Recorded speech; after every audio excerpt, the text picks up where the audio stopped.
शिवाय। हर हर महादेव। महाशिवरात्रि की महिमा।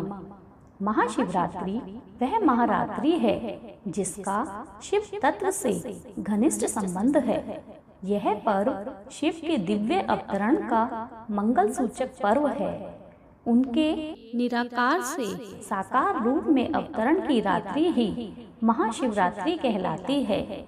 मान्यता है कि महाशिवरात्रि को शिवजी के साथ शक्ति स्वरूपा देवी पार्वती की शादी हुई थी। इसी दिन शिवजी ने वैराग्य जीवन छोड़कर गृहस्थ जीवन में प्रवेश किया था। भक्तों, क्या आप जानते हैं कि शिवरात्रि और महाशिवरात्रि में क्या अंतर है? तो आइए जानते हैं। शिवरात्रि और महाशिवरात्रि ये दोनों पर्व अलग अलग हैं। शिवरात्रि हर महीने की कृष्ण पक्ष की चतुर्दशी को आती है और महाशिवरात्रि फाल्गुन मास के कृष्ण पक्ष की चतुर्दशी को साल भर में एक बार मनाई जाती है। फाल्गुन मास में कृष्ण पक्ष की चतुर्दशी को महादेव और माता पार्वती के विवाह के कुछ निहितार्थ तो निकलते ही हैं। निहितार्थ यानी छिपा हुआ अर्थ। आइए जानते हैं। चंद्र मास का 11वां माह होता है फाल्गुन। यह बसंत का संक्रमण काल भी है। ऋतुराज बसंत में प्रकृति अपना श्रृंगार करती है, अर्थात प्रकृति की सुंदरता आने से पहले ही प्रकृति स्वरूपा माता पार्वती साथ आ जाएं, ताकि शीश पर जल और वायुमंडल में अपने डमरू के नाद और षष्ठी का रोपण करने वाले महादेव माता पार्वती के साथ मिलकर लोक कल्याण का परिवार स्थापित कर सकें। विवाह के बाद महादेव के पुत्र कार्तिकेय को दैत्यों के विरुद्ध देवताओं की सेना का सेनापति नियुक्त किया। कार्तिकेय प्रकृति में विद्यमान विषाणु रूपी दैत्यों का वध अपने वाहन मोर के माध्यम से करते हैं। वहीं पुत्र गणेश को पशु तथा मानव के संयुक्त स्वरूप में महादेव ने यूं ही परिवर्तित नहीं किया। इसके माध्यम से पशुता से मानवता की ओर चलने का संदेश भी दिया।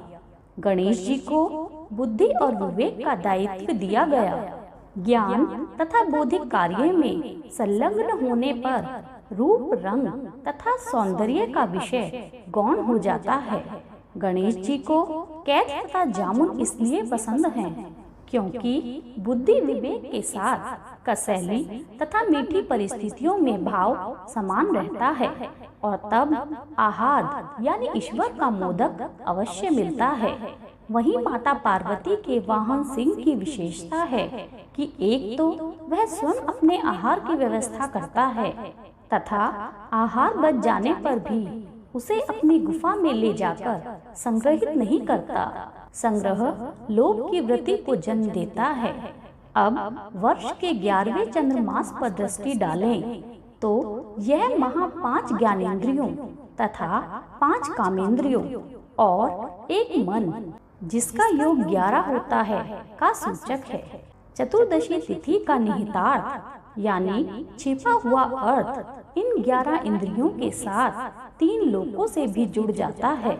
ऐसे ही सुखद पड़ाव पर महाशिवरात्रि का पर्व आता है, जो दर्शाता है कि जहाँ शिव पार्वती हैं, वहीं आनंद का सागर है। ऐसी भी मान्यता है कि इस दिन जहाँ जहाँ शिवलिंग स्थापित हैं, वहाँ भगवान शिव का आगमन अवश्य होता है। अगर महाशिवरात्रि के दिन सच्ची श्रद्धा के साथ व्रत किया जाए तो भगवान शिव आपके सभी कष्टों का हरण कर लेते हैं। ओम नमः शिवाय। हर हर महादेव।